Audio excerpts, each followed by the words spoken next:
4দিন আগত যেটো এটা নিৰ্মম হত্যাকাণ্ড কৰিলে বাংলাদেশৰ জিহাদী চৰকাৰে ইউনুছ চৰকাৰে সেইটো কাৰণে আজি আমি ৰাষ্ট্ৰীয় বজৰং দল দৰং জিলা সমিতিয়ে প্ৰতিবাদী কাৰ্যসূচী হাতত লৈছোঁ। এই জিহাদী জোৰ জবস্তি বহা প্ৰধানমন্ত্ৰী যোনজন আছে ইউনুছ খানৰ আজি আমি প্ৰতিমূৰ্তি দাহ কৰিছোঁ। আৰু যোৱা 8-9 মাহ ধৰি আজি দেখি আছোঁ বাংলাদেশত এক হিন্দুৰ হত্যাৰ যজ্ঞ আৰম্ভ কৰিছে তেওঁলোকে। আজি 7-8 মাহ আগতে তেওঁলোকে ইস্কনৰ চিন্ময় মহাপ্ৰভুক তেওঁলোকে আটক কৰি গো মাংস ভক্ষণ কৰা মানুহৰ লগত ৰাখিছে। তাৰ কাৰণে আমি প্ৰতিবাদ কৰিছোঁ।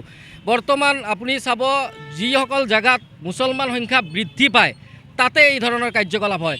আজি চাওক ভাৰতবৰ্ষৰ মুৰ্ছিদাবাদত 35+ হোৱাৰ লগে লগে তেওঁলোকে বাবৰৰ মছজিদ বনাব ওলাইছে। আৰে বাবৰ কোন? আমি জানো শিৱ মন্দিৰ হয়, দুৰ্গা মন্দিৰ হয়, কালী মন্দিৰ হয়, আল্লাহৰ মন্দিৰ হয়।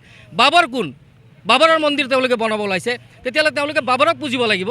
গতিকে কোনো মানুহৰ নামত মন্দিৰ নহয়, কোনো মানুহৰ নামত গীৰ্জা নহয়, কোনো মানুহৰ নামত মছজিদ নহয়। মছজিদ হ'ব আল্লাহৰ নামত, ভগৱানৰ নামত মন্দিৰ হ'ব আৰু যীশুৰ নামত গীৰ্জা হ'ব। তেওঁলোকে এটা জিহাদী সদৃশ কাম কৰি আছে আৰু এইটো আমি ভাৰতবৰ্ষত যদি আমি হিন্দু সমাজ জাগিব লাগে বাংলাদেশৰ নিচিনা তেতিয়াহ'লে ইয়াতে এটাও জিহাদী থাকিব নোৱাৰে। আৰু আমি বৰ্তমান অসম চৰকাৰক ধন্যবাদ দিছোঁ। তেওঁ যি উচ্ছেদৰ কাৰ্যসূচী হাতত লৈছে আগন্তুক দিনত আমি দৰকাৰ হ'লে সহায় কৰিম। আমি দৰকাৰ হ'লে সহায় কৰি তেওঁলোকক খবৰ দিম। তেওঁলোকে এই জিহাদী উচ্ছেদ কৰাত আমি একদম ওতপ্ৰোতভাৱে তেওঁৰ লগত লাগিম। আৰু মুখ্যমন্ত্ৰী আমি হিমন্ত বিশ্ব শৰ্মা ডাঙৰীয়াক আমি আগন্তুক দিনত আৰু জোৰদাৰেৰে কঠোৰ হাতেৰে যাতে এই উচ্ছেদ আৰম্ভ কৰে তাকে আমি কামনা কৰিলোঁ। কাৰণ বাংলাদেশৰ সদৃশ অসমত হ'বলৈ কোনো দিন বেছি দিন বাকী নাই বুলি আমি ভাবোঁ।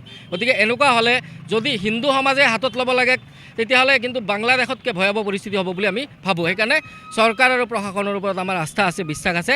তেওঁলোকে খুব কম দিনৰ ভিতৰতে এই কাৰ্যসূচী হাতত ল'ব বুলি আৰু বাংলাদেশৰ যি ঘটনা হৈ আছে তাত হস্তক্ষেপ কৰি যাতে হিন্দু সুৰক্ষা নিশ্চিত কৰে তাৰে আমি প্ৰাৰ্থনা কৰিছোঁ, কামনা কৰিছোঁ। জয় শ্ৰীৰাম।